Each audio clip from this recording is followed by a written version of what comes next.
नमस्कार। हर रोज आपके मन में ये प्रश्न उठता है कि 150 प्रश्नों के जीएस में और 100 प्रश्नों के सीसैट में आपको कितना प्रश्न अटेम्प्ट करना चाहिए।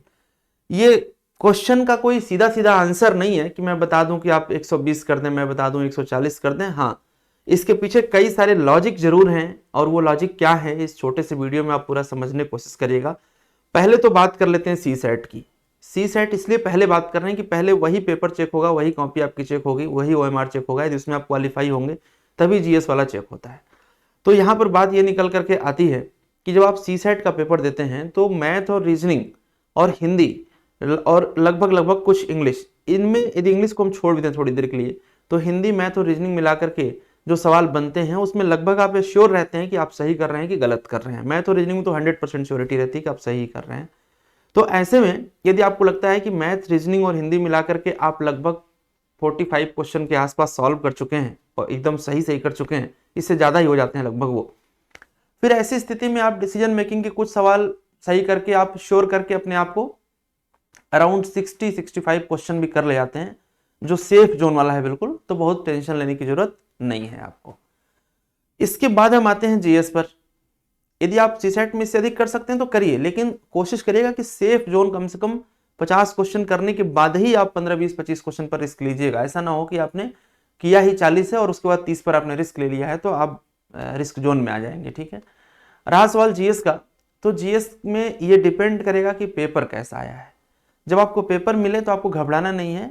कोशिश ये करना है कि पहले क्वेश्चन एक बार सरसरी नजर से ऐसे पेपर को पलटिए। यदि जो आपने पढ़ाई करी है, पढ़े हुए टॉपिक क्वेश्चन में हाईलाइट हो रहे हैं कि हाँ इन टॉपिक से सवाल आया है, तो थोड़ा रिलैक्स हो जाइए पहले। और यदि नहीं भी आया तो घबराइए मत, हो सकता है कि सामान्य प्रज्ञा के सवाल बनाए जाए। ऐसा तो वैसे हो ही नहीं सकता कि आपने तैयारी सही डायरेक्शन में की है और क्वेश्चन ना मिले। तो पहले रिलैक्स हो जाएंगे, तसल्ली से पेपर पढ़ लिया, एक नजर ऐसे पलट लिया 2 मिनट में कि पेपर में क्या क्या बेसिकली इन्होंने पूछा है। ये अच्छा यदि लगता है कि बहुत सारे नए टॉपिक दिखाई दे रहे हैं तो इसका मतलब है कि फिर ये पेपर सबके लिए भारी पड़ेगा। और लग रहा है कि बहुत सारे रिपीटेड सवाल है तो इसका मतलब है कि सबके लिए वो इजी लगेगा। अब इसके बाद आपको क्या करना है कि पहले राउंड में क्वेश्चन को सॉल्व करते जाइए और ओएमआर पर ओवलिंग करते जाइए जो आपको 100% सिक्योर लग रहा है। यदि पहले ही राउंड में आप 90 क्वेश्चन के आसपास पहुंच रहे हैं तो ये मान के चलिए कि पेपर बढ़िया है, अच्छा है और आपके लिए ज्यादा अच्छा है।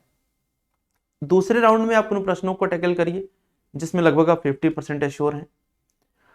और यदि इसकी संख्या बढ़ करके 120 के आसपास पहुंच जाती है, 125 के आसपास पहुंच जाती है, तो फिर आप वहीं पर होल्ड कर दीजिए। यदि आपको लग रहा है कि नहीं हम 145 करेंगे, 140 करेंगे, तो ये तभी पॉसिबल होगा जब पहले राउंड में आप 120, 125 तक पहुंचते हैं, जो कि मुश्किल है। यदि मतलब आपने बहुत अच्छी तैयारी नहीं करी है तो फिर ऐसी स्थिति में जा पाना थोड़ा मुश्किल हो जाता है। लेकिन यदि आप सब कुछ करने के बाद भी 80, 90, 75, 95, 85 के आसपास रुक रहे हैं तो ऐसे में आपको थोड़ा रिस्क लेना पड़ेगा। और रिस्क लेकर के इसको आपको एनी हाउ 120, 125 तक पहुंचाना पड़ेगा, क्योंकि 100% सही आप कर नहीं रहे हैं और रिस्क जोन में आप ऐसे फंसे हुए हैं कि आप बाहर हो जाएंगे तो उसमें से 15-20 भी 10-15 भी गलत हो गया तो इस स्थिति में मोटे तौर पर आपसे कहना चाहूंगा कि 115 से लेकर के 125 के बीच में यदि आप अटेम्प्ट करते हैं तो पॉसिबिलिटी ज्यादा रहती है सफल होने की। रेस्ट डिपेंड करता है कि आपका एक्यूरेसी लेवल कितना है और जो आप अटेम्प्ट कर रहे हैं उसमें कितना आपको कॉन्फिडेंस है। ओवरऑल खेल जो है वो कॉन्फिडेंस का है, और कॉन्फिडेंस कैसे आता है? बार बार प्रैक्टिस और बार बार की तैयारी से। इसीलिए एक रेंज मैंने आपको बता दिया, यदि पहले ही राउंड में आप 120-25 से ऊपर निकल जाते हैं तो डेफिनेटली आपका जो अटेम्प्ट होगा 130, 135, 140 भी जा सकता है। और ये कोई बहुत बड़ी बात नहीं, लोग 142, 145 अटेम्प्ट करते हैं। ठीक है, ब्लाइंड रिस्क लेने से कोई फायदा नहीं है। यदि लग रहा है कि एकदम ही बाहर हैं हम तो फिर तो आपकी मर्जी है, आपके पास ओएमआर है, जितना चाहे आप उतना कर दें, है ना। तो एक एवरेज रेंज हमने आपको बता दिया है, घबराना नहीं है, तसल्ली से अटेम्प्ट उतना ही करना है जो लगे कि हाँ इस रेंज में हम क्वालिफाई कर लेंगे। और ईश्वर आपके साथ है तो अटेम्प्ट आप अच्छा करेंगे, अच्छा परिणाम भी आएगा। बिल्कुल रिलैक्स होकर के पेपर दीजिएगा आप लोग। और इसके साथ ही साथ ढेर सारी शुभकामनाएं आपको सफलता के लिए, अग्रिम सफलता के लिए। नमस्कार।